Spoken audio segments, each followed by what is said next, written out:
नमस्कार, स्वागत है आपका। आप देख रहे हैं इंडिया टीवी। आपके साथ मैं हूं प्राची पाराशर। शाम के 5 बज गए हैं, वक्त है मुकाबला का। सनातन का सबसे बड़ा अनुष्ठान पूरा हो चुका है। 45 दिनों के महाआयोजन के बाद महाकुंभ समाप्त हो चुका है। आंकड़े सबके सामने आ चुके हैं। आस्था के इस महाकुंभ में 66 करोड़ 30 लाख लोगों ने डुबकी लगाई है।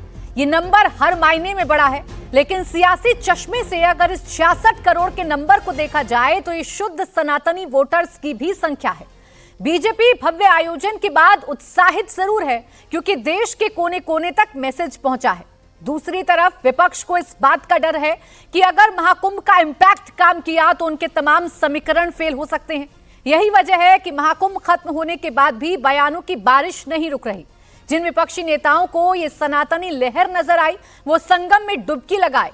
जिन्होंने देर कर दी, अब महाकुंभ की कमियां गिनाने के सिवा उनके पास कुछ बचा नहीं है। योगी आदित्यनाथ इस बात को बेहतर तरीके से डिकोड कर चुके हैं। यही वजह है कि महाआयोजन खत्म होने के बाद उन्होंने इसके पीछे जिन लोगों की कड़ी मेहनत रही, उन सभी सफाई कर्मियों, सुरक्षा कर्मियों और वॉलंटियर्स को सम्मानित किया और विपक्ष पर जोरदार हमला बोला। योगी ने कहा कि विपक्ष ने महाकुंभ को बदनाम करने और अपमानित करने का हर संभव प्रयास किया, लेकिन दूरबीन और माइक्रोस्कोप से ढूंढने के बाद भी उनके हाथ कुछ नहीं लगा। योगी के बयान पर अजय राय सामने आए। बोला, महाकुंभ में मोदी योगी की ब्रांडिंग के अलावा कुछ भी नहीं हुआ।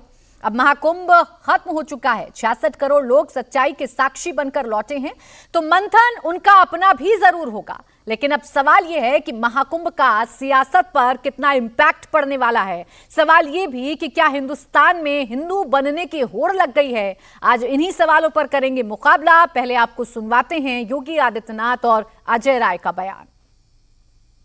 कोई भी ऐसी घटना नहीं जिस घटना के बारे में कोई ये कह सके, विरोधी को भी ढूंढे ढूंढे दूरबीन लगा करके भी और माइक्रोस्कोप लगा करके भी वे इस प्रकार की घटनाओं को उजागर नहीं कर पा रहे थे। दुष्प्रचार का कोई मौका विरोधियों ने चूका नहीं। बदनाम कर रहे थे, अपमानित करने की भाषा का उपयोग कर रहे थे।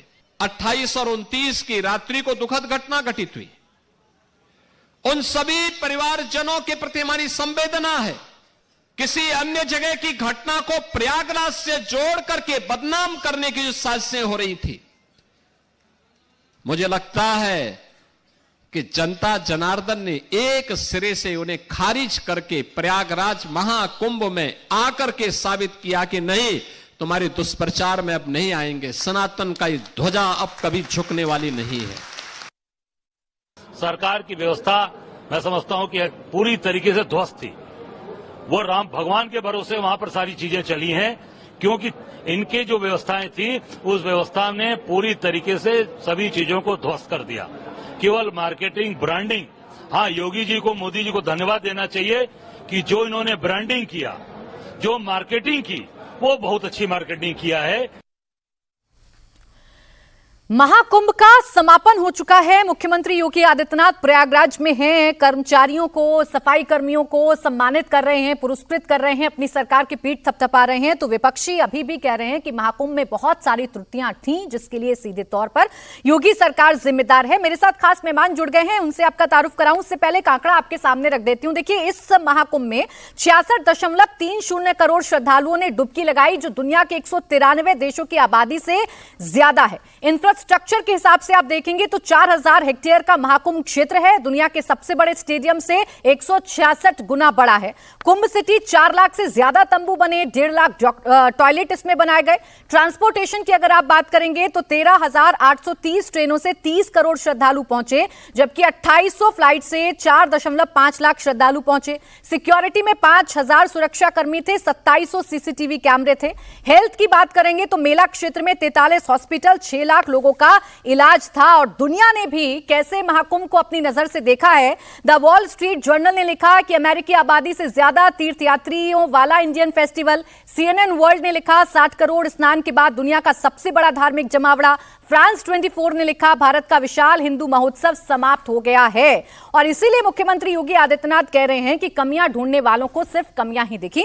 आइए इस पर करते हैं चर्चा की शुरुआत। खास मेहमान हमारे साथ जुड़ रहे हैं। आशुतोष वर्मा जी, समाजवादी पार्टी के प्रवक्ता प्रवक्ता हमारे साथ हैं, संदीप त्रिपाठी नेता कांग्रेस हमारे साथ हैं और नवल किशोर हमारे साथ हैं आरजेडी के प्रवक्ता। आप सभी का बहुत बहुत स्वागत है। आशुतोष वर्मा जी, आप ही से शुरुआत कर रही हूं। जो मुख्यमंत्री ने कहा उसी बयान से आपसे मैं सवाल पूछना चाह रही हूं कि क्या आपकी दूरबीन के लेंस ने सिर्फ महाकुंभ में चुन चुनकर कमियां ही ढूंढी? धन्यवाद प्राची जी। और मुझे बड़ा अजीब सा लग रहा है कि महाकुंभ इतना सफल हुआ है और भारतीय जनता पार्टी का प्रवक्ता उसमें कसीदे पढ़ने नहीं आए। खैर आएंगे सर, आएंगे। देखिए, महाकुंभ में जो हुआ, ठीक, अच्छी बात है, चलिए आप हैं तब तक। महाकुंभ में जो हुआ वो दुखद हुआ और एक बात तो साफ हो गई कि उत्तर प्रदेश सरकार अपनी पीठ अपनी विफलताओं पे खुश ठोक रही है और राजनीतिक कारणों के कारण जो खींचातान दिल्ली और उत्तर प्रदेश की सरकार के बीच में हुआ है वो पूरे देश ने नहीं, पूरे विश्व ने देखा। अभी आपने बड़ी बड़ी बातें करी, मैं भी कुछ जगह से बात करके बता दूं कि जो CNN ने कुछ दिनों पहले लिखा था, India's Mahakumbh festival the world largest religious gathering by number has a major stampede. The New York Times ने लिखा, the aftermath of Mahakumbh Mela stampede there is a lot of photos which can hell your chest. BBC लिखता है, family search for missing relatives after 12 feared dead in crush in Mahakumbh festival. ये सब live हैं। Asia General लिखता है, dozen fear dead और injured after stampede at massive Hindu festival in India. तो ऐसी 50 चीज़ें हैं। और जिस प्रकार से योगी आदित्यनाथ जी की विधानसभा के अंदर फ्रस्ट्रेटेड टाइप की जो स्पीच थी, जिसमें वो पता नहीं उलूल जुलूल शब्दों का इस्तेमाल करने लगे थे, मुझे उस शब्द का इस्तेमाल करने की ज़रूरत नहीं है क्योंकि हमारे वहाँ इस तरह की परिपाटी नहीं है। तो उन शब्दों से पता चलता है कितनी खींच उनके अंदर आ गई है, क्योंकि एक तरफ महाकुंभ के सहारे वो अपनी राजनीति चमकाना चाह रहे थे और बिल्कुल वैसा ही करना चाह रहे थे जैसे कभी प्रधानमंत्री मोदी ने 2013 महाकुंभ में धर्म संसद के सहारे अपने आप को प्रधानमंत्री का पद उम्मीदवार घोषित करवाया था। लेकिन यहाँ दिल्ली ने उल्टी चाल चल दी और चीज़ें गड़बड़ हो गई और सवाल पूछा था विपक्ष ने। कोई गिद्ध और कोई सुअर नहीं था, सवाल पूछना है, हमारा काम सवाल पूछना है। इसलिए हम सवाल पूछ रहे हैं कि क्यों मेला में इस 2025 में वही व्यक्ति इंचार्ज बनाया गया जिसको आपने 2019 का अर्धकुंभ था, जिसको CAG रिपोर्ट ने सबसे ज्यादा दोषी ठहराया गया था। जिस व्यक्ति को उत्तर प्रदेश सरकार ने 2019 से SSP नोएडा से सस्पेंड कर दिया करप्शन के मामले में, उसको ही मेले का इंचार्ज सिक्योरिटी क्यों बनाया गया? ये बड़े सवाल हैं। ये बड़े सवाल हैं कि टीवी पे चिल्ला चिल्ला के 100 करोड़ लोगों को बुलाने की व्यवस्था करी गई और लोग जो हैं उनको एक दूसरे के ऊपर रौंदने पे मजबूर कर दिया गया। क्यों ऐसा हुआ कि नेशनल ग्रीन ट्रिब्यूनल ने कहा कि आपके गंगा के पानी के अंदर मल वाले कीड़े हैं? तो ये सवाल विपक्ष पूछेगा और कोई नहीं पूछेगा। बिल्कुल आशुतोष और वर्मा फिर जी, आपको सवाल आप दिखता है तो आप गिद्ध समझिए। बिल्कुल आशुतोष वर्मा जी, सवाल आप पूछिए और अभी बीजेपी के प्रवक्ता मेरे साथ जुड़ेंगे तो आपके इन तमाम सवालों के जवाब लेने की कोशिश जरूर की जाएगी कि अव्यवस्थाओं पर सवाल क्यों ना उठाया जाए। लेकिन उसी महाकुंभ में जाकर स्नान तो आपके नेता ने भी किया ना सर, पानी तो साफ उनको भी नजर आया होगा, आचमन तो उन्होंने भी किया। बिल्कुल प्राची जी, बहुत अच्छा सवाल है। मुझे लगता है ये सवाल पूछना भी चाहिए। किसी ने न कुंभ के ऊपर सवाल उठाया न कुंभ की आस्था के ऊपर सवाल उठाया और ये भारतीय जनता पार्टी के लोग हम लोगों के ऊपर जबरदस्ती टारगेट करते हैं कि ये सनातनी नहीं है और ये हिंदुओं से लड़ते हैं और ये फलाने हैं ढमाके। ये जो उलूल जुलूल का तर्क देते हैं ना, हम आपकी व्यवस्था और आपकी सरकार पे सवाल उठा रहे हैं। भारतीय जनता पार्टी के प्रवक्ता से पूछेगा 10,000 करोड़ रुपए वहां खर्च किए गए तो कहां गए वो लोगों को क्यों नहीं दिखे? 200 300 किलोमीटर तक जाम क्यों रहा? ठीक, क्यों रात भर बीवी बच्चे अपने एक ही गाड़ी में सोते रहे? अगर बगल में आसपास गांव ना होता तो बच्चे भूखे मर जाते। चलिए ठीक, बहुत देर से आप याद कर रहे थे बीजेपी के प्रवक्ता को, मुझे वो दिख गए हैं स्क्रीन पर। प्रदीप भंडारी जी, बहुत सारे सवाल आपके इकट्ठा हो गए तो सवाल उनसे कर ही लेती हूं। प्रदीप भंडारी जी, सवाल मेरा ये है आपसे कि जो आपकी तारीफ करे वो आपको बड़ा अच्छा लगता है, लेकिन जो आपकी कमियां पॉइंट आउट करने लगे वो आपको क्यों चुभने लगता है? प्राची जी नमस्कार, और मैं उम्मीद कर रहा हूं मेरी आवाज आप तक जा रही है। जी जी बोलें। मुझे लगता है कि मेरे जवाब देने से बेहतर है मैं आपको एक तस्वीर के जरिए जवाब देना चाहता हूं। 60 करोड़ से ज्यादा श्रद्धालु, 66 करोड़ श्रद्धालु सनातनी महाकुंभ के अंदर स्नान करने आए हैं। क्या यहाँ पे किसी की जाति पूछी गई है?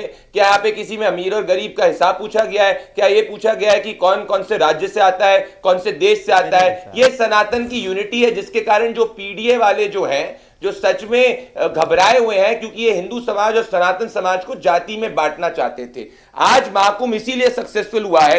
66 करोड़ से ज्यादा लोग जो है वहां जा चुके हैं, किसी के बुलावे पे नहीं आए, स्वेच्छा से आए हैं। 3 लाख करोड़ से ज्यादा अधिक का बिजनेस जनरेट हो चुका है। 10 लाख लोगों को रोजगार मिल चुका है। 2 लाख से ज्यादा लोगों का मुफ्त इलाज हो चुका है आंखों का, और 3 लाख से ज्यादा लोगों को मुफ्त खाना मिला है। यह है सनातन की भव्यता और एकता की सच्चाई। और मैं खुद नहीं कह रहा, ये व्यक्ति को आप बहुत अच्छी तरीके से जानती हैं प्राची जी। ये व्यक्ति कांग्रेस के नेता है और इनका नाम है डीके शिव कुमार। और ये डीके शिव कुमार ने क्या कहा, जरा सुनिए। डीके शिव कुमार कहते हैं, और मैं उन्हीं के वर्बैटम वर्ड जो उन्होंने कन्नड़ा में बोला उसको मैं आपके सामने कोट करना चाहता हूं।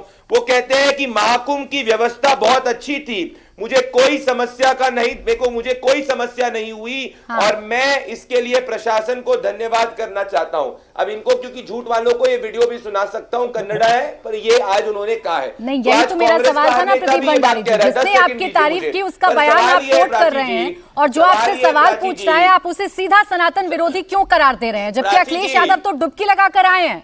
प्राची जी मुझे बताइए, आप अखिलेश यादव की बड़ी बात कह रही हैं, क्या महाकुंभ को जब मृत्यु कुंभ बोला गया ममता बनर्जी द्वारा, क्या अखिलेश यादव ने ममता बनर्जी से माफी मंगवाई? या मान लीजिए अखिलेश यादव के खुद के नेता जब ये कह रहे हैं कि महाकुंभ का जल सबसे प्रदूषित है, क्या अखिलेश यादव ने उनसे सवाल पूछा? क्या जब ओम प्रकाश सिंह कह रहे हैं कि महाकुंभ के अंदर आदमी जो है नहाकर मर जाएगा, 60 करोड़ से ज्यादा श्रद्धालु वहां पे किसी की डेथ हुई है, क्या इन सब में से किसी को भी समाजवादी पार्टी ने तलब किया? आज सवाल ये उठ रहा है कि जो अपने आप को चुनावी हिंदू कहते हैं, आज राहुल गांधी जो प्रभु श्री राम के मंदिर के दर्शन करने नहीं गए, अभी तक 60 करोड़ से ज्यादा श्रद्धालु वहां पहुंचे हैं। ये चुनावी हिंदू कहां पे है? इनके बयानों पर सवाल पूछिए, लेकिन मैं आपसे सिर्फ इतना पूछ रही हूँ प्रदीप भंडारी जी, जो आशुतोष वर्मा जी पूछ रहे थे, आप थोड़ा देर से जुड़े, वो ये कह रहे हैं व्यवस्थाओं पर सवाल उठाना महाकुंभ पर सवाल कैसे हो गया? फिर आर्य त्रिपाठी जी और नवल किशोर जी आपके पास भी। व्यवस्थाओं के ऊपर सवाल आप उठाइए, पर क्या महाकुंभ को मृत्यु कुंभ कहना व्यवस्थाओं पे सवाल उठाना है? क्या महाकुंभ को कहना कि महाकुंभ में आदमी स्नान खा के मर जाएगा वो व्यवस्थाओं पे सवाल उठाना है? क्या ये कहना कि महाकुंभ के अंदर अगर कोई व्यक्ति डुबकी लगाएगा तो उससे क्या गरीबी दूर हो जाएगी? क्या ये व्यवस्थाओं पे सवाल उठाना है? बहुत छोटा जवाब दीजिएगा आशुतोष जी इस पर। आप इसका जवाब उन बयानों पर भी तो आप लोगों को संज्ञान लेना होगा ना, जो आपके अपने साथियों ने दिया। हमारा जो ऑफिशियल स्टैंड है वो चीफ मिनिस्टर मैं जवाब ले लेती हूँ, प्रधानमंत्री मैं जवाब ले लेती हूँ सर, मैं जवाब लेती हूँ। छोटा जवाब, मेरे पास 2 और मेहमान हैं, बोले आशुतोष जी। ठीक है, मैं पूछ लेती हूँ सर, आप ही का सवाल जा रहा है, रुक जाइए 1 मिनट, बोले आशुतोष वर्मा जी। अगर आवाज नहीं जा रही है प्रदीप जी तो प्लीज थोड़ा सा शांत, मैं आशुतोष जी से सवाल बोले। आशुतोष जी। प्रदीप जी, प्राची जी यही खराब है, रटा रटाया टेप रिकॉर्डर पहले दिन से बजता जा रहा है। सवाल तो सुन लेते प्रदीप भंडारी, हम क्या पूछ रहे हैं, सवाल तो पूछ लेते, पूरा देश क्या पूछना चाह रहा है कि भाई वही आदमी क्यों जिसके ऊपर करप्शन का चार्ज लगा वही इंचार्ज क्यों? पूरा पीडीए कैसे देश नहीं पूछ रहे, आपकी परेशानी ये है, आपसे कुछ कहो, आप हिंदू विरोधी हो, आप सनातन विरोधी हो, आप हिंदू विरोधी हो, आप सनातन, इसका क्या मतलब है? अच्छा 1 मिनट प्रदीप भंडारी जी, जो सवाल है ना वो सवाल फिर देखिए खो जाएगा। मुझे आशुतोष वर्मा जी से सवाल ये पूछना है, फिर 2 और मेहमान भी हैं। आशुतोष वर्मा जी, प्रदीप भंडारी जी थोड़ा सा शांत रहेगा। आशुतोष वर्मा जी सवाल आपसे पूछ रहे हैं कि जब आपके अपने साथी महाकुंभ को फालतू बताते हैं, मृत्यु कुंभ बताते हैं, तब नहीं जागता आपका ये प्रेम, तब आप उनको नहीं कहते कि ये गलत है? व्यवस्थाओं पर सवाल उठाइए लेकिन आस्था पर चोट मत करिए। नहीं, व्यवस्था, समाजवादी पार्टी के प्रवक्ता होने के नाते मैं बार बार व्यवस्थाओं पे सवाल उठा रहा हूं, उठाऊंगा, क्योंकि वहां पे ऑफिशियली 30 और कई सैकड़ों लोग गुम हैं। भारतीय जनता पार्टी अपनी पीठ एक झूठी थपथपा रही है। हम कह रहे हैं 10,000 करोड़ रुपए खर्च हुए, तो वो कहां गए? ठीक, क्यों आपने करप्ट आईपीएस को जो है आपने वहां का डीआईजी बनाया? क्यों आपने जिसके ऊपर सीएजी ने रिपोर्ट उठाई उसने वो कमिश्नर उठाया? तो बताइए, सवाल का जवाब आपको देना है। ठीक है, सवाल का जवाब प्रदीप भंडारी जी आप देंगे। एक मिनट सर, मुझे नवल किशोर जी के पास जाना है। सवाल मेरा सर उन बयानों पर था जो आपके नेता, आपके इंडिया गठबंधन के नेताओं की तरफ से दिए गए। अब नवल किशोर जी आज एक दूरबीन का जिक्र कर रहे थे मुख्यमंत्री योगी आदित्यनाथ, कह रहे थे कि भाई दूरबीन लेकर निकले विरोधी लेकिन उन्हें कोई कमी ना मिल पाई। लेकिन आपकी दूरबीन तो बड़ी सटीक निकली, लेंस बड़े सटीक निकले, बिना किसी लाग लपेट के आपने एग्जैक्ट बता दिया कि महाकुंभ फालतू है।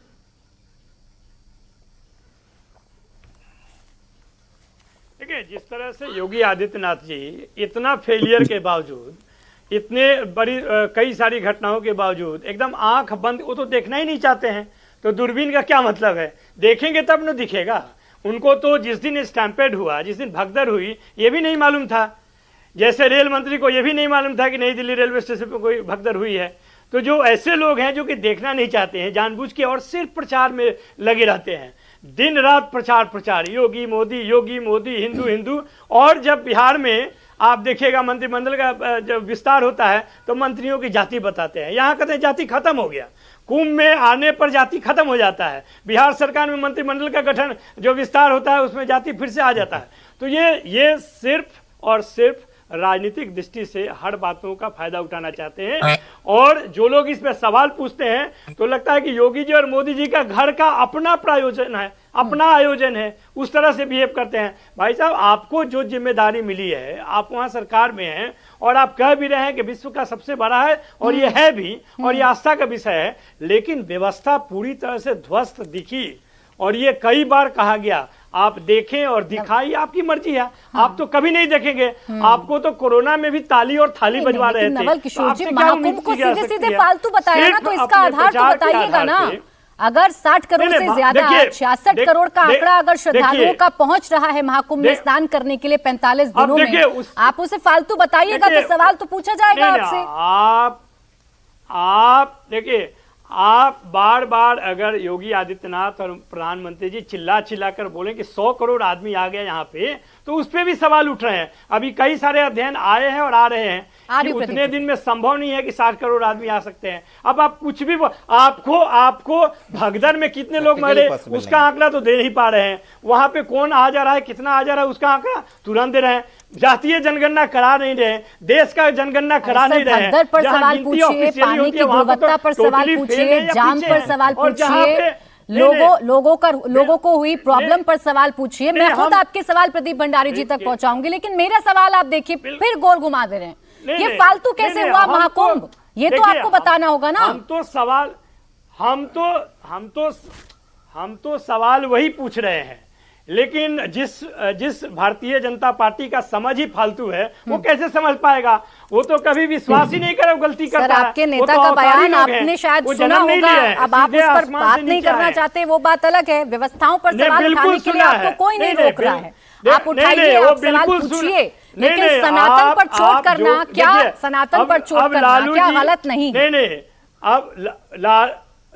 नहीं, बिल्कुल गलत है। हाँ। और इसलिए गलत और सही का है कि योगी जी जब संसद में रो के बोल रहे थे, उस समय उनको पता था कि क्या होता है, और आज पता नहीं है। उस समय भी सवाल ही पूछ रहे थे, क्यों रोना पड़ा उनको? सर, एक बयान को जस्टिफाई करने के लिए। खैर, संदीप त्रिपाठी जी जल्दी से, फिर और भी मेहमान मेरे साथ हैं। मैं आ रही हूं प्रदीप जी आपके पास, मलूक नागर जी भी हमें ज्वाइन कर रहे हैं। संदीप त्रिपाठी जी, सबसे ज्यादा कंफ्यूज तो आप ही नजर आ रहे हैं। देखिए, एक लकीर समाजवादी पार्टी ने खींची तो उनके तमाम नेता उसी लकीर पर चल रहे हैं, महाकुंभ की अव्यवस्थाओं को चुन कर योगी आदित्यनाथ के सामने रख रहे हैं। एक लकीर आरजेडी के नेता ने खींची तो नावल किशोर जी देखिए उसी आधार पर बता रहे हैं। आप बताइए ना, शीर्ष नेतृत्व डुबकी लगाता नहीं है, बाकी नेता आकर तारीफ करके जा रहे हैं व्यवस्थाओं की। देखिए, राजनीति और आस्था दोनों चीजें अलग होती है, लेकिन भारतीय जनता पार्टी की राजनीति ही धर्म से शुरू होती है और धर्म पर ही खत्म हो जाती है। अभी योगी जी ने सदन में, विधानसभा में ये कहा कि हमारी उपलब्धियों का जब ब्यौरा लिया जाएगा तो वो जो है उसमें कुंभ सर्वप्रथम होगा, पहले नंबर पे होगा। मतलब 8 साल से वो आलू छील रहे थे। आप समझिए, वो खुद ही कह रहे हैं कि हम 8 साल से आलू छील रहे थे और एक ही उपलब्धि का नाम होगा। और ये बात क्यों कह रहा हूं? अरे प्रदीप भंडारी जी, आप AI सर्च कर लीजिए, गूगल सर्च करके तो आप बात करते हैं। आप बता दीजिए कि उत्तर प्रदेश में आपकी सरकार ने एक सार्वजनिक उपक्रम लगाया हो महाराज, एक, मात्र एक। आपने लखनऊ यूनिवर्सिटी की घोषणा की अटल बिहारी वाजपेयी के नाम पर, 7 साल हो गए, उसको नहीं बना पाए। यहाँ भी आप आते हैं कुंभ पर भी आ जाते हैं। अभी हमारे प्रदीप भंडारी जी ने कहा कि कोई जाति नहीं पूछ रहा था। भैया 2013 में कोई पूछ रहा था क्या, या इसके पहले पूछा गया क्या? अरे आपको लगता है कि आज आप पैदा हुए हैं ना, ये कुंभ सत्य और सनातन रहा है। जब योगी मोदी पैदा नहीं हुए थे तब भी ये कुंभ था। यहाँ तक कि जब अंग्रेजों का शासन था तब भी ये कुंभ था। ये जब मुगलों का शासन था तब भी कुंभ था। लेकिन क्या है ना कि हमने कहा कि आप शुरू धर्म व्यापारी हो, आपको धर्म बेचना है और धर्म की राजनीति करनी है, काम वाम की बात यही तो पूछा ना मैंने त्रिपाठी जी। देखिए फिर हो गए कंफ्यूज। के नाम पर आपके एक नेता जीके शिव कुमार कह रहे हैं कुंभ का आयोजन अभूतपूर्व था, छोटी मोटी परेशानियां होती हैं, मैं यहाँ कमियां निकालने नहीं आया। आपके एक नेता ये कह रहे हैं। आपके सारे नेता जा जाकर डुबकी लगा रहे हैं, शीर्ष नेतृत्व ने भले ही दूरी बना ली हो। तो बताइए ना सही था या गलत? आप यहाँ भी कंफ्यूज हैं। नहीं। अगर आप व्यवस्थाओं की बात करेंगी तो हम विपक्ष के नाते बिल्कुल हमने सवाल खड़े किया, अजय राय जी ने खड़ा किया। इवन अभी बनारस में जो है शिव बारात निकलनी थी, एक दिन आप डिले कर रहे थे, अजय राय से लेके पूरी कांग्रेस खड़ी हो गई, आपको अंततः सनातन के हिसाब से काम करना पड़ा। लेकिन सच ये है कि धर्म के नाम पर आपने लूट कैसे कैसे की, 2-4 एग्जाम्पल दे रहा हूँ। यहाँ तक कि जो है कुंभ स्टार्ट होने के बाद 10-10 दिन तक मैंने सेक्टर वाइज आपके चैनल से लकीर जो आप खींचते हैं अव्यवस्थाओं पर सवाल उठाने की, उस पर आपके तमाम नेता क्यों नहीं चलते? मेरा सवाल सिर्फ ये था, कांग्रेस थोड़ी कंफ्यूज नजर आती है। खैर, मैं जा रही हूँ मलूक नागर जी के पास। मलूक नागर जी, विपक्ष के आपके जो साथी यहाँ बैठे हैं उनकी एक शिकायत आपसे ये है कि हम अगर व्यवस्थाओं पर सवाल खड़े करें तो आप सनातन विरोधी क्यों बताने लगते हैं? आप क्यों कहते हैं हिंदू विरोधी हैं? सरकार से सवाल पूछना क्या विपक्ष का काम नहीं है? देखिए प्राची जी, सरकार से प्रश्न पूछना विपक्ष का काम है और लोगों की जनहित की मुद्दों को उठाना विपक्ष का काम है। अगर कहीं सुविधाओं में कमी रह जाए, सुझाव देना विपक्ष का काम है।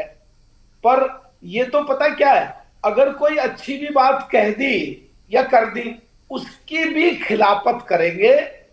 इन्हें तो खिलाफत करनी बस। ये जहां तक बात है सनातन धर्म की, इनका राष्ट्रीय अध्यक्ष जिस दिन बने खड़गे साहब सनातन धर्म के खिलाफ बोले। कुंभ में डुबकी लगाए से क्या मिल जाएगा, कुंभ के खिलाफ बोले। कुंभ में पूरी कोशिश करी कि किसी तरह की कमियां निकाल करके लोगों को जाने से रोके। इनको ये पता नहीं जितनी वोट पूरे लोकसभा के चुनाव में डली थी, जितनी वोट लोकसभा के चुनाव में डली थी, उससे ज्यादा लोग पहुंचे हैं। उसकी खिलाफत करोगे तो विपक्ष में बिल्कुल खेल खत्म हो जाएगा। इनको समझना पड़ेगा, बाबा आदम के जमाने में जब विपक्ष होता था तो अलग है। आज के दौर में जब देश बदला है, 15,000 वहां पर सफाई। चलिए सर, वैसे उनके कनेक्शन उनका वीक है और आप बीच में बोलेंगे तो उनकी आवाज बिल्कुल नहीं आ पाएगी। त्रिपाठी जी मेरे पास, मैं प्रदीप भंडारी जी को इसी चीज के लिए रोक रही थी, आप भी वही काम कर रहे हैं। प्रदीप भंडारी जी, एक एक करके आप ही पर निशाना साधा। वो ये कह रहे हैं कि महाकुंभ लग रहा है तो उसमें बीजेपी का क्या? सरकार ने आयोजन कराया, सरकार से अगर कुछ कमियां रह गई तो हम बता रहे हैं कि ये नहीं किया, वो नहीं किया, पानी की गुणवत्ता, भगदड़ मच जाना, जाम लग जाना, ये सब बताना तो विपक्ष का धर्म है, कर्तव्य है। प्राची जी, पहले तो मैं निवेदन करूंगा क्योंकि मेरा फ्रेम जो है वो बीच बीच में फ्रीज हो रहा है और जो आवाज है वो प्रॉपरली नहीं आ रही, तो मैं जब थोड़ा जितना भी समय मैं बोलूं तो मेरा निवेदन है कि बीच में विपक्ष के व्यक्ति ना बोले, क्योंकि मैं अभी जूम पे आपके साथ जुड़ा हुआ हूं। पहली बात मैं कह रहा हूं कि किसी को भी अगर अव्यवस्था लगती है वो सवाल उठाए, हम मना क्या कर रहे हैं? हमारा प्रूफ जो है वो जनता दे रही है और अगर इनकी बात सही होती तो आप मुझे बताइए क्या नंबर कम हो जाता? जब से ये लोग बात कर रहे हैं, ये हिंदुओं का मनोबल कम करने का प्रयास कर रहे हैं, एक हिंदू का मनोबल कम नहीं हुआ और आज आंकड़ा 66 करोड़ का है। इनके समय में ये 5 करोड़ श्रद्धालुओं को मैनेज नहीं कर पाते थे, एडमिनिस्टर नहीं कर पाते थे और ये आज हमको ज्ञान दे रहे हैं। जो रामपुर के अंदर जौहर कार्यक्रमों के में फंड्स को डाइवर्ट करते थे महाकुंभ के, वो आज हमको ज्ञान दे रहे हैं। बात प्रिंसिपल की है। अगर ये सनातनी हिंदू हैं तो सवाल ये उठता है जो इफ्तार पर जाके फोटो डालते हैं वो प्रभु श्री राम के मंदिर में दर्शन करने नहीं गए, अभी तक सनातन के महाकुंभ में दर्शन करने क्यों नहीं आए? और हमसे क्या सर्टिफिकेट ले रहे हैं? विपक्ष के जो नेता, जो डीके शिव कुमार, जो कर्नाटका के डेप्यूटी चीफ मिनिस्टर हैं, वो कह रहे हैं इससे अच्छी व्यवस्था उन्होंने देखी नहीं, तो ये क्या बात करेंगे? और आज समाजवादी पार्टी वालों को तो कोई कुछ नहीं बोलना चाहिए, क्योंकि समाजवादी पार्टी का काम है सिर्फ और सिर्फ हिंदू समाज को जाति में बांटने के लिए। और अगर समाजवादी पार्टी को लगता है कि भाई उसमें जनता बिलीव कर रही है, तो जाइए आने वाले चुनाव के अंदर जाकर उसको एजेंडा बनाइए। मिल्कीपुर ने इनको जवाब दे दिया, बायपोल ने इनको जवाब दे दिया। बात चुनावी नहीं है, बात सनातन की है और बात बड़ी है, और ये बात पहले से आती है। याद करिए पीवी राजगोपाल ने क्या अपनी किताब के अंदर लिखा था प्राची जी? पीवी राजगोपाल ने लिखा था कि जवाहरलाल नेहरू जी के समय कुंभ हुआ था तो नेहरू जी तो गंगा में डुबकी तक नहीं लगाए और उनके समय 1000 से ज्यादा श्रद्धालुओं की मृत्यु हो गई थी।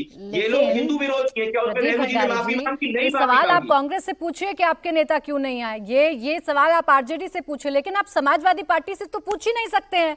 अखिलेश यादव का वो फोटो तो आपने भी देखा, मैंने भी देखा, डुबकी भी लगाई, आचमन भी किया, महाकुंभ पहुंचे। वो तो दबाव की डुबकी है, डुबकी लगाए, दबाव की डुबकी है। अगर डुबकी लगाने के बाद अगर उनकी बुद्धि शुद्ध हो जाती तो मुझे बताइए, उन्हीं के नेता जो ये कह रहे थे कि भाई कुंभ नहाकर आदमी मर जाएगा, ओम प्रकाश सिंह, उनको अपनी पार्टी से हटा देते। अगर उनको बुद्धि जो है उनकी शुद्ध हो जाती। आशुतोष वर्मा जी, लेकिन ये ठीक है प्रदीप भंडारी जी, स्नान करें तो दबाव, ना करें तो सनातन विरोधी, विन विन सिचुएशन है आपकी। खैर आशुतोष वर्मा जी, अब इस बात का जवाब तो दीजिए ना। एक तरफ आपके नेता कुंभ में स्नान करते हैं, महाकुंभ में अपनी आस्था दिखाते हैं, दूसरी तरफ एक लंबी फहरिस्त है नेताओं की बयानबाजी की जिससे चोट पहुंचती है सनातन की आस्था पर। देखिए प्राची जी, एक बात को समझिए, इस देश के लोगों का मर्म समझने की कोशिश कीजिए। आप 15,000 करोड़ रुपए लगा के, 20,000 करोड़ रुपए लगा के रामलला का मंदिर बनाते हैं, उसमें आप सदियों तक राजनीति करते हैं। भारतीय जनता पार्टी की राजनीति की पूरी नींव राम मंदिर, अयोध्या का राम मंदिर है, और जनता वहीं से उनको हरा देती है। चलाने वालों को मिर्ची क्यों लग रही है? आप तब भी नहीं समझ पा रहे हैं। आपका इतिहास कार सेवकों पे गोली चलाने का है, आपका क्या मतलब है ये कहने का? देखिए प्राची आप अपने टाइम पर भरपूर बोले, ये होता है, इसको कहते हैं मिर्ची लगना। ये फेयर नहीं क्यों बोले? लगेगी। अगर प्रभु श्री राम के मंदिर का अपमान करेंगे तो लगेगी। आपका इतिहास कार सेवकों पे गोली चलाने का रहा है। अभी कुछ नहीं बोल रहे ना सर, महाकुंभ पर रहते हैं, उनको उनका जवाब देने दीजिए प्लीज। बोले आशुतोष जी। कहा भंडारी जी, क्या ये सिखा के भेजा गया है क्या? बस बोलते रहो बोलते रहो बोलते रहो, ऐसे मत बनो। पढ़े लिखे तो सिखा के भेजा गया है क्या? सिर्फ और सिर्फ हिंदू समाज का अपमान करो। जब से अयोध्या में प्रभु श्री राम, मुझे आवाज कम करनी पड़ेगी प्रदीप भंडारी जी। देखिए अभी तक किसी के साथ मैंने ये तरीका नहीं अपनाया, लेकिन मुझे आवाज डाउन करनी पड़ जाएगी, तभी एक एक करके मेरे मेहमान बोल पाएंगे। बोले अब आशुतोष जी। हाँ जी, तो प्राची जी, इस देश के मर्म समझिए, इस देश के लोगों का मर्म समझिए। वो भारतीय जनता पार्टी के इस झूठे आडंबर से उब चुके हैं। वो अपने आस्था को अपनी तक रखना चाहते हैं, वो उनकी पर्सनल चीज़ है, वो उनकी हम पूजा करते हैं या अखिलेश जी जाते हैं, वो उनकी अपनी आस्था है। कोई नहीं जाता है, कोई छुप के जाता है, कोई वीडियो में जाता है, कोई गाड़ियों से जाता है, वो उसको पूजा करना करे, लेकिन उसकी मार्केटिंग तो नहीं करता है। और अगर आस्था की मार्केटिंग ना करते तो कुंभ में इतनी मौतें ना हो जाती, इतने लोग दब के ना मर जाते, आज भी सैकड़ों लोग लापता ना होते। लेकिन बड़ा अचरज है कि आप उस पर भी खुश हैं, आप उस पर भी अपनी ताली बजा रहे हैं। तो ठीक है, आने दीजिए आगे का चुनाव, और इस बार वहां की जो भी बता देंगे। प्रयागराज तो हम जीत ही चुके हैं, फूलपुर भी हम जीत जाएंगे, वो कोई परेशानी नहीं है। हमारा सवाल सिंपल सा है कि इतने लोग मर गए, इतने लोग अरे भाई रुक जाओ भाई, ठीक है मेरी बात पूरी हो जाए, उसके बाद आराम से आप गालियां दीजिएगा, हमको कोई परेशानी नहीं है। हमारा बिल्कुल सवाल साफ साफ है कि आपने 10,000 करोड़ रुपए लगाए। पिछले अर्ध कुंभ में कैग ने जिस व्यक्ति के ऊपर, मेलाधिकारी के ऊपर सबसे ज्यादा करप्शन का चार्ज लगाया, आपने उसको फिर मेलाधिकारी बना दिया। आपकी सरकार ने जिस एसएसपी को करप्शन के चार्ज पे डिमोट किया, हटाया, सस्पेंड किया, आपने उसको डीआईजी बनाया। क्यों? आखिर ये सवाल तो पूछता है। बिल्कुल इसी के अंदर टेंट में आग कैसे लगी, यही फर्जी टेंट कैसे लग रहे थे, लेकिन ये सवाल तो हम पूछेंगे। देखिए हम भारतीय जनता पार्टी नहीं है जो अंग्रेजों के समाने नतमस्तक होकर खड़े हो कहता है आशुतोष वर्मा जी की भीड़ नहीं आ रही, और कभी आप कहते हैं कि भीड़ इतनी है कि सरकार मैनेज नहीं कर पा रही। एक नेता विपक्ष के आते हैं, स्नान करते हैं, वो कहते हैं अभूतपूर्व है, छोटी मोटी कमियां होती रहती हैं, तो कंफ्यूजन तो है ना सर? आ रही मेरी बात, मैं इस पे भी तर्क, मैं इसमें भी सवाल है, कोई कंफ्यूजन नहीं, मैं इसमें भी सवाल। देखिए 100 करोड़ आए या 64 करोड़ आए, 64 करोड़ का मतलब हर दूसरा व्यक्ति कुंभ है। अब अपने आप में आसपास जो बैठे वो देख लीजिए हर दूसरा व्यक्ति कुंभ गया है कि नहीं। हम इस गिनतियों पे जा ही नहीं रहे हैं। हम कह रहे हैं कि 100 करोड़ को आना चाहिए, आके देखें कि क्या दुर्व्यवस्था कर रखी है, क्या वाकई इन्होंने किया है जिसका प्रचार किया है। मैं यहां वो बात नहीं कर सकता हूं, वो ठीक नहीं लगता है कहने के लिए, लेकिन दुर्व्यवस्थाएं थी और एक एक व्यक्ति को पता है, उसके बावजूद अपनी पीठ ठोक रहे हैं, ये शर्मनाक है। लेकिन सर, आप अगर गलतियां पानी मानिए गंदा कि था, हाँ गलती हुई, कम से कम अगर उन इतनी 30 लोगों का अव्यवस्था सम्मान तो थी, करिए। आशुतोष जी, मैं आपसे जो सवाल पूछ रही हूँ सर, उस पर बस एक छोटा सा जवाब दे दीजिए, फिर अन्य मेहमान भी हैं।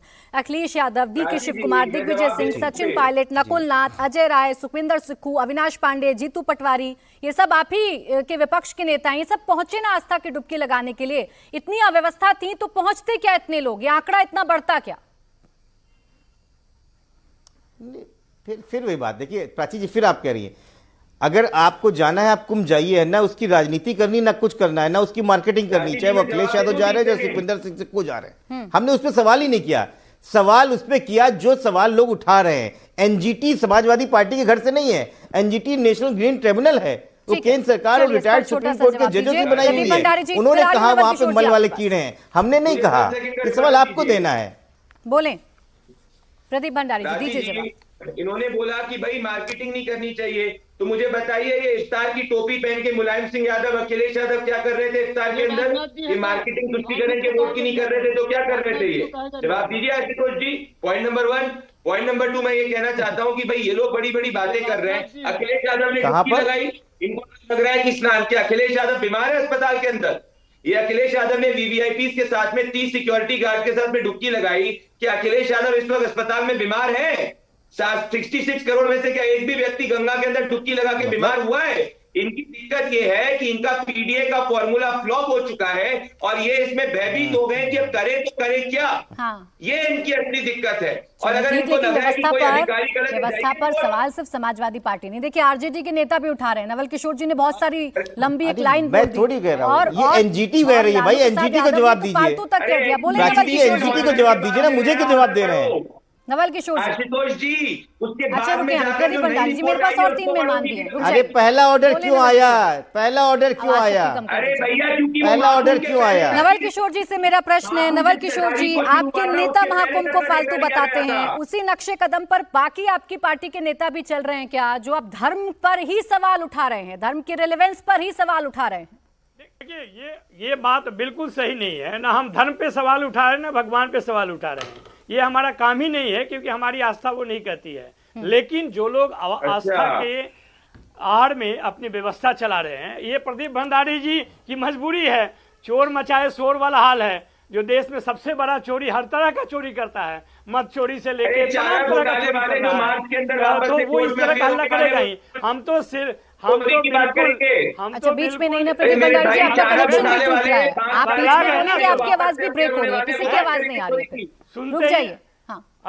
हाँ, बोले नवल किशोर जी। तो देखिए, हम लोग से बहुत साधारण बात कर रहे हैं, और वो साधारण बात ये है कि कोई सरकार जो कि हर धर्म के लिए उसका ड्यूटी बनता है, जिम्मेदारी बनती है उसका आयोजन करना, लेकिन भारतीय जनता पार्टी का यह आदत है कि वह उसको अपने निजी घर का आयोजन बताती है, लेकिन उसके बावजूद भी उसमें कई सारी त्रुटियां और कमियां रहती हैं, जो पूरे देश को दिखा है। सरकार से सवाल आपके एकदम ठीक है, लेकिन जो सवाल मैंने पूछा था ना नवल किशोर जी, और आपने कहा ये बात ठीक नहीं है, आपके नेता है कि नहीं चंद्रशेखर जी? आरजेडी के नेता है कि नहीं चंद्रशेखर जी? क्या कहा है सर उन्होंने? उनका बयान बताऊं मैं आपको पढ़कर? बिल्कुल है, बिल्कुल। उन्होंने क्या कहा है सर, पढ़कर बताऊं उनका बयान? आप बताइए या नहीं बताए। नहीं, आप देखिए, आप बयान को अपने हिसाब से समझते हैं तो कोई और बात है। अच्छा, चलिए ठीक, तो आप समझाइए। मैं हिंदू हूँ, मैं अपने धर्म को कैसे देखता हूँ? अच्छा चलिए सर, चलिए आज ही दूध का दूध पानी का पानी करते हैं। नवल किशोर जी रुकिए, आप कह रहे हैं मैं अपने हिसाब से समझ रही हूँ, आप सबको समझाइए, मेरे दर्शकों को भी। ये कौन सा पंथ, कौन सा विचार है, जो विचार, जो पंथ, जो धार्मिक उन्मादी लोग इंसान को अछूत बनाते हो और कुत्ता भैरव भगवान होता हो, इंसान अछूत होता हो, नाग देवता होता हो, जो डसने के बाद इंसान की मौत हो जाती है, इंसान अछूत होता है तो लक्ष्मी माता की सवारी उल्लू भगवान होता है। किसी और धर्म पर ऐसी टिप्पणी की जा सकती है क्या नवल किशोर जी? ये मजाक बनाना नहीं है क्या सनातन धर्म का? नहीं, आप बताइए कि आप ये बताइए कि हिंदू धर्म के, हिंदू धार्मिक परंपरा में कितने लोग आए हैं? कबीर ने क्या सवाल नहीं उठाए हैं क्या? धर्म पे सवाल नहीं उठाए हैं? धार्मिक परंपराओं पे सवाल नहीं तो उठाया। धर्म पर चोट ये राम करना ही रहीम तो का पूछ उद्देश्य रही हूँ नहीं ना है आपसे। क्या? आप जिस सवाल तरह की बात उठाइए, करते हैं, आप लेकिन तो कम से चाहते कम हैं धार्मिक, आप कम से कम सनातन धर्म पर चोट तो मत करिए ना सर। आस्था का तो कम से कम ख्याल रखिए ना नवल किशोर जी। कितनी आस्था को चोट पहुंचती है आपके नेता के इस मान बयान से। लीजिएगा कि सनातन, अभी आप कह रहे हैं कि हम किसी का मजाक नहीं उड़ाते और अभी आपके नेता का बयान कोट कर दिया तो आप अलग लाइन पर चले गए। मुझे मलूक नागर जी के पास जाना है। मलूक नागर जी, नहीं उसमें फिर आ रही त्रिपाठी जी आपके पास। मलूक नागर जी की पहले भी बात रह गई थी। मलूक नागर जी, विपक्ष की शिकायत ये है कि हम शिकायत करें तो आप कहते हैं हम हिंदू विरोधी, सनातन विरोधी। क्या ठेका लिया है आपने धर्म का? देखिए, एक्चुअल में मैंने पहले भी कहा, शिकायत में और सनातन धर्म के खिलाफ और गंगा मैया के खिलाफ बोलने में अंतर है। इन्हें अगर अंतर नहीं मालूम तो मुझे नहीं पता। अगर कहीं पे कोई कमी रह गई है और उस कमी में ये कहें कि इस चीज को इम्प्रूव करने की जरूरत है, तो हम मानते हैं वो बात कहनी चाहिए और उसके जनहित में बोलना चाहिए इन्हें। मतलब आपके पर हिसाब से अगर ये कहेंगे, आप बिल्कुल बताएं कि हम खुल्लम शिकायत खुल्ला भी कैसे खिलाफ करें? बोलेंगे सनातन धर्म के, अरे गंगा प्राची मैया में जी, डुबकी इनसे लगाए से पूछिए क्या कि मिलता हम है शिकायत बोलेंगे। कैसे करें, इनसे और पूछ वहां सकते हैं। गंदगी इतनी हो गई है, वहां लोग बीमार हो गए हैं, वहां लोग बगैर मतलब के ऐसी हालात हो गए हैं। ये डराने की कोशिश करेंगे, किसी भी अपने अस्तित्व को कमजोर और खत्म होने की वजह से, और बगैर मतलब की बात करेंगे तो ये अपने आप को कमजोर कर रहे हैं।